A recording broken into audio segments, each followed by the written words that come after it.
The wavelength of the first line of the Lyman series of hydrogen is 1215 angstrom. Calculate the wavelength of the second line of the series and the series limit. നമുക്ക് കാണേണ്ടത് wavelength of second ലൈനും series ലിമിറ്റിൻ്റെയും wavelength കാണണം. We are given first line wavelength of first line and wavelength of first line. So lambda 1 is given. So lambda wavelength ആണ്. First line ആയതുകൊണ്ട് lambda 1 എന്ന് കൊടുക്കുന്നു. It is 1215 angstrom. നമുക്ക് nu bar equation അറിയാം. R H into 1/n1² minus 1/n2². First line ആയതുകൊണ്ട് Lyman series ആയതുകൊണ്ട് n1 എപ്പോഴും 1 തന്നെ. n2 എന്ന് പറയുന്നത് ലൈമാൻ സീരീസിലും ഫസ്റ്റ് ലൈൻ ആയതുകൊണ്ട് n2 എന്ന് പറയുന്നത് 2 ആയി. സോ ന്യൂ ബാർ എന്ന് പറയുന്നത് നമുക്ക് ഈ രീതിയിൽ കണ്ടുപിടിക്കാം.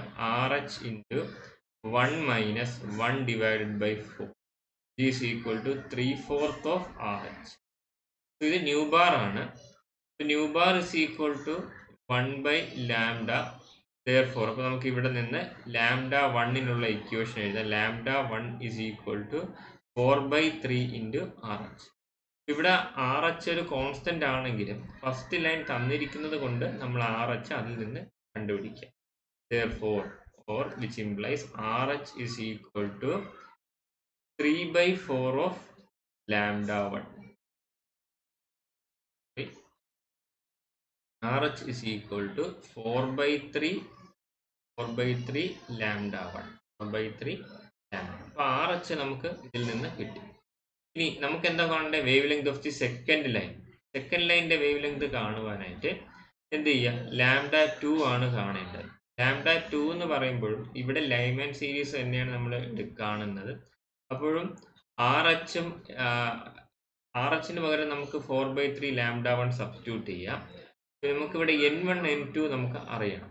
ഈ ലാംഡ 2 കാണാൻ n1 ലൈമാൻ സീരീസ് ആയതുകൊണ്ട് അത് ഓൾവേസ് 1 തന്നെ. n2 എന്ന് പറയുന്നത് സെക്കൻഡ് ലൈൻ ആയതുകൊണ്ട് അവിടെ 3 കൊടുക്കും. നമ്മൾ ലാംഡ 2 എന്ന് നമ്മൾ പറയുന്നത് ലാംഡ 2 നമുക്ക് ന്യൂ ബാർ ഡയറക്റ്റ് ആയിട്ട് എഴുതാം. അതിൽ നിന്ന് ലാംഡ 2-ലോട്ട് പോകാം. Nu bar is equal to R H into 1 minus 1/9 എന്നാണ്. So that is equal to 8/9 of R H. And R H നമുക്ക് ഇവിടെ തന്നിട്ടുണ്ട്. 8/9 ഇൻറ്റു ആർ എച്ച് എന്ന് പറയുന്നത് എന്താണ്? 4/3. ഇപ്പൊ ആർ എച്ചിന് പകരം നമുക്ക് ഇവിടെ ഡയറക്റ്റ് സബ്സ്റ്റിറ്റ്യൂട്ട് ചെയ്യാം. R H is equal to 4/3 of lambda 1. Or we have to find out lambda 2. So lambda 2 എന്ന് പറയുന്നത് lambda 2 is equal to 9 into 3 into lambda 1 divided by 8 into ഇവിടെ ഇത് തിരിഞ്ഞു വരും. ഇവിടെ ന്യൂ ബാർ ആണ് കിട്ടുന്നത്. ഈസ് ഈക്വൽ ടു 1/λ ആണ്. അപ്പോൾ അതിൽ നിന്ന് നമുക്കത് റെസിപ്രോക്കൽ എടുത്ത് കണ്ടുപിടിക്കാം. So this become 1025 arms. ഇതാണ് ഫസ്റ്റ് ക്വസ്റ്റ്യൻ. അതായത് ലാംഡ 2 സെക്കൻഡ് ലൈനിന്റെ വേവ് ലെങ്ത്. സിമിലർലി ഇവിടെ മറ്റൊരു ക്വസ്റ്റ്യൻ കൂടെ ചോദിച്ചിട്ടുണ്ട്. സീരീസ് ലിമിറ്റ് കൂടെ ചോദിച്ചിട്ടുണ്ട്. ലൈമാൻ സീരീസിന്റെ തന്നെയാണ് സീരീസ് ലിമിറ്റ് കൂടെ ചോദിച്ചിരിക്കുന്നത്. അന്നേരം നമുക്ക് n1 എപ്പോഴും നമുക്കറിയാം. n1 എന്ന് പറയുന്നത് എപ്പോഴും 1 തന്നെയാണ്. n2-നാണ് വ്യത്യാസം വരിക ലൈമാൻ സീരീസ് ആയതുകൊണ്ട്. ഇവിടെ സീരീസ് ലിമിറ്റ് ചോദിക്കുവാണെങ്കിൽ n2-ന് എപ്പോഴും നിങ്ങൾ ഇൻഫിനിറ്റി. അങ്ങനെ വരുമ്പോൾ ന്യൂ ബാർ എന്ന് പറയുന്നത് it's R H in 1 minus 1/ഇൻഫിനിറ്റിയുടെ സ്ക്വയർ ആണ്. 1/ഇൻഫിനിറ്റി is very much less than this 1. 1-നേക്കാളും കുറവാണ്. So 1 is very much greater than 1/ഇൻഫിനിറ്റി. നമുക്ക് നെഗ്ലക്ട് ചെയ്യാം. So that nu bar is equal to R H. or therefore 1/λ or lambda is equal to 1 divided by which is equal to 911.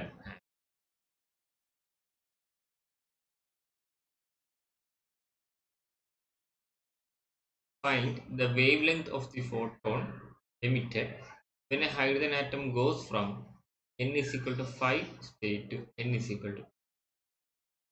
So 5-ൽ നിന്ന് 3-ലോട്ട് വരുന്ന n is equal to 5 എന്ന് പറയുന്ന സ്റ്റേറ്റിൽ നിന്ന് n is equal to 3 എന്ന് പറയുന്ന സ്റ്റേറ്റിലോട്ട് electron transition നടക്കുമ്പോൾ emit ചെയ്യുന്ന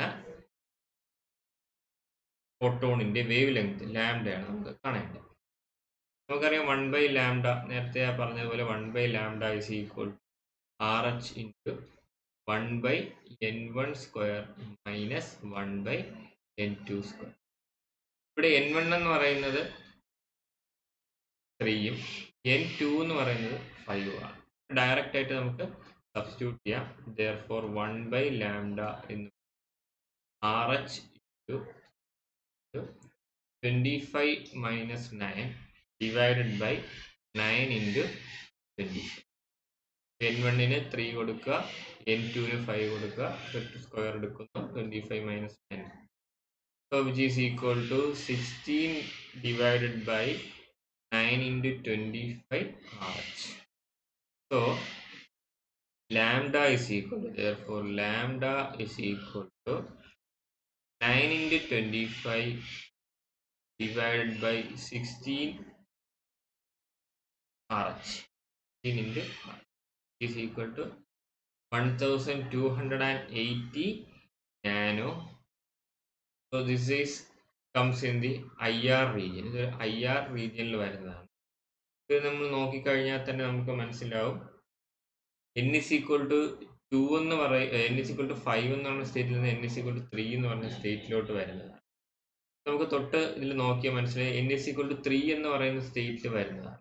അപ്പോൾ 5ൽ നിന്ന് 3ലോട്ട്. അപ്പോൾ second line of passion series ആണ് ആക്ച്വലി ഇവിടെ ചോദിച്ചത്, which lies in the IR region.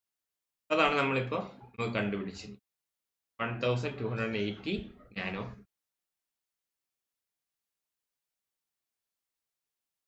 Find the shortest wavelength of Balmer series.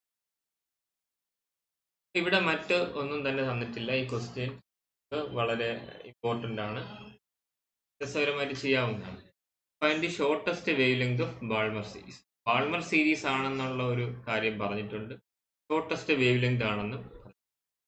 Balmer series ആയതുകൊണ്ട് ഒരു കാര്യം തീർച്ചയാണ്, n1 എന്ന് പറയുന്നത് എന്തായിരുന്നാലും 2 ആയിരുന്നാലേ. ഈ ഷോർട്ടസ്റ്റ് വേവ് ലെങ്ത് എന്ന് പറയുമ്പോൾ നമുക്കിത് രണ്ട് തരത്തിൽ ഇത് കണ്ടുപിടിക്കാം.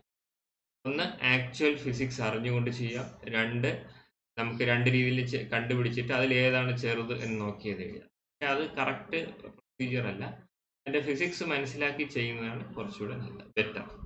n2 എന്ന് പറയുന്നത് രണ്ട് രീതിയിൽ ആവാം. ഓക്കെ, ബാൾമർ സീരീസിൽ ഒന്നെങ്കിൽ ഇതായിരിക്കും ഷോർട്ടസ്റ്റ് വേവ് ലെങ്ത്, അല്ലെങ്കിൽ ഏറ്റവും ലാസ്റ്റ് ഇൻഫിനിറ്റിയിൽ നിന്ന് വരുന്നതായിരിക്കും. അതുകൊണ്ട് തന്നെ നമുക്ക് n2 എന്ന് പറയുന്ന രണ്ട് പോസിബിലിറ്റീസ് ആണ് ഉള്ളത്. ഒന്നെങ്കിൽ n2 is equal to 3 എന്ന് പറയുന്ന സ്റ്റേറ്റും, അല്ലെങ്കിൽ n2 എന്ന് പറയുന്നത് ഇൻഫിനിറ്റി എന്ന് പറയുന്ന സ്റ്റേറ്റ്. അപ്പം കറക്റ്റായിട്ട് ഫിസിക്സ് അറിഞ്ഞൂടാ എങ്കിൽ നമ്മൾ എന്ത് ചെയ്യുക, രണ്ട് വെച്ചിട്ടും ന്യൂ ബാർ കണ്ടുപിടിച്ച് അതിൽ നിന്ന് ലാംഡയിലോട്ട് പോകാം. Nu bar is equal to RH into 1 divided by n1² minus 1/n2². അപ്പോൾ ഇവിടെ നമുക്ക് n1ന് 2 കൊടുക്കാം, n1ന് 2 കൊടുക്കാം, n2ന് 3 കൊടുത്ത് ചെയ്യുമ്പോൾ ഒരു വേവ് ലെങ്ത് കിട്ടും, ഇൻഫിനിറ്റി കൊടുത്ത് ചെയ്യുമ്പോൾ ഒരു വേവ് ലെങ്ത്. അതിൽ ഏതാണോ ചെറുത് അത് നോക്കി നമുക്ക് ഷോർട്ടസ്റ്റ് വേവ് ലെങ്ത് കിട്ടും. പക്ഷേ ഇവിടുത്തെ ഫിസിക്സ് എന്ന് പറയുന്നത് വളരെ ഇമ്പോർട്ടൻ്റ് ആയിട്ടുള്ള ഒരു കാര്യം. ഒരു എനർജി സ്റ്റേറ്റിൽ നിന്ന് നമ്മളൊരു എനർജി സ്റ്റേറ്റ് എടുത്തു കഴിഞ്ഞാൽ അതിനൊരു n വാല്യൂ കാണും, അതുപോലെ ഇവിടെ ഒരു n വാല്യൂ കാണും. മുകളിലോട്ട് പോകുമ്പോൾ അതിൻ്റെ ഗ്യാപ്പ് കുറഞ്ഞു. ഇനി നമ്മൾ പഠിച്ചൊരു ഫിസിക്സിൻ്റെ ബേസിക് ഇക്വേഷൻ ആണ് delta E is equal to h nu എന്ന് പറയും, or hc divided by lambda. That means delta E is proportional to 1/λ. ഇത് ഇൻവേഴ്സ് പ്രൊപ്പോർഷണൽ ആണ്. അതായത് delta E will be less for lambda, for higher lambda, for longer wavelength, or vice versa. If the lambda is small, then delta E will be greater. Delta E വളരെ വലുതായിരിക്കും. അപ്പോൾ അങ്ങനെയുള്ള case നമുക്ക് shortest കാണണമെങ്കിൽ delta E എന്തായിരിക്കണം, highest ആയിരിക്കണം. Delta E highest ആവണമെങ്കിൽ എന്തായിരിക്കണം? എനർജി ഈ delta E means the difference between two energy levels ആണ്. അപ്പോൾ ആ ഡിഫറൻസ് വളരെ വലുതായിരിക്കണം. ഈ ഡെൽറ്റ ഇ എന്ന് പറയുന്ന ഡിഫറൻസ് വലുതാണെങ്കിൽ മാത്രമേ ലാംഡ സ്മോളസ്റ്റ് ആവുള്ളൂ അല്ലെങ്കിൽ ഷോർട്ടസ്റ്റ് ആവുള്ളൂ. അപ്പോൾ ഡെൽറ്റ ഇയുടെ ഗ്യാപ്പ് വലുതാവണമെങ്കിൽ എന്ത് ചെയ്യണം? അതിൻ്റെ മിനിമത്തിൽ നിന്ന് മാക്സിമം എന്ന് പറയുന്നത് ഇൻഫിനിറ്റിയിൽ നിന്നായി. അപ്പോൾ നമുക്കിവിടെ n2 is equal to 3 എന്ന് പറഞ്ഞ് എടുക്കുന്നതിന് പകരം we can go for n2 is equal to infinity to obtain shortest wavelength. അപ്പോൾ ഗ്യാപ്പ് കൂടുമ്പോൾ വേവ് ലെങ്ത് കുറയും. അപ്പോൾ നമുക്കിവിടെ ഇതിനെ ഇങ്ങനെ കണ്ടുപിടിക്കാം. ന്യൂ ബാർ എന്ന് പറയുന്നത് നമുക്ക് ഈ രീതിയിൽ എഴുതാം. Nu bar is equal to RH into 1 divided by 4. n1 എന്ന് പറയുന്നത് 2 ആണ്. 2 4 മൈനസ് 1 ബൈ ഇൻഫിനിറ്റി സ്ക്വയർ. തൊട്ട് മുമ്പ് ചെയ്ത പ്രോബ്ലത്തിൽ നമുക്കറിയാം ഇൻഫിനിറ്റി സ്ക്വയർ നമ്മൾ അവിടെ കളഞ്ഞതുപോലെ നമുക്ക് ഇവിടെ നെഗ്ലക്റ്റ് ചെയ്യാം. So nu bar this will be equal to 1/4 of RH ആണ്. 1/4 of RH. So 1/4 of RH ആണ്. നമുക്ക് അവിടെ നിന്ന് ലാംഡ കണ്ടുപിടിക്കാം. ലാംഡ എന്ന് പറയുന്നത് it is equal to 4 divide by RH ആണ്. 4 divided by RH. And if you calculate this 4 divided by RH, നമുക്ക് കിട്ടുന്ന വാല്യൂ എന്ന് പറയുന്നത് 368 നാനോമീറ്റർ. 368 നാനോമീറ്റർ.